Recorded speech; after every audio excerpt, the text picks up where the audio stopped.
हाथी और चूहा की कहानी। एक राज्य में एक राजा का शासन था। हर सप्ताह पूरी शानो शौकत से नगर में उसका जुलूस निकला करता था, जहां प्रजा उसके दर्शन किया करती थी।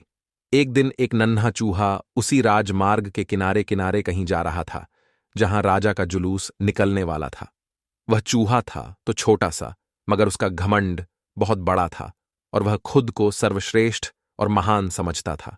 कुछ देर बाद राजमार्ग से राजा का भव्य जुलूस निकला, जिसे देखने लोगों की भीड़ लगने लगी। राजा अपने पूरे दल बल के साथ था। उसके सैनिक उसे घेरे हुए थे। कई मंत्री और अनुचर उसके पीछे थे। वह एक विशाल शाही हाथी पर सवार था।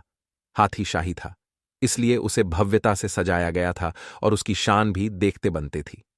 जुलूस में हाथी के साथ एक शाही बिल्ली और एक कुत्ता भी थे।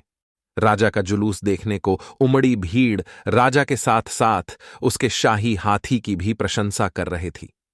यह सुनकर घमंडी चूहे को बहुत बुरा लगा। वह हाथी को गौर से देखने लगा, फिर सोचने लगा, इसमें ऐसी क्या खास बात है जो मुझ में नहीं। मैं भी उस जैसा ही हूं।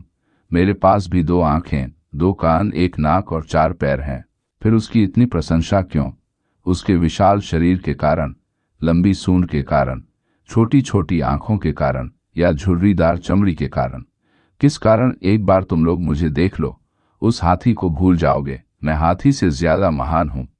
चूहा ये सब सोच ही रहा था कि शाही बिल्ली की नजर उस पर पड़ गई और उसकी लार टपक गई। जुलूस छोड़कर वह उसकी ओर लपकी। फिर क्या था?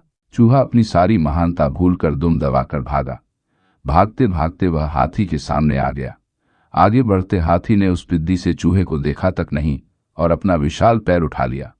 चूहा उसके पैर के नीचे कुचलने ही वाला था, मगर किसी तरह उसने खुद को बचाया। वहां से बचा तो खतरनाक कुत्ता सामने था, जो उसे देखकर गुर्राया।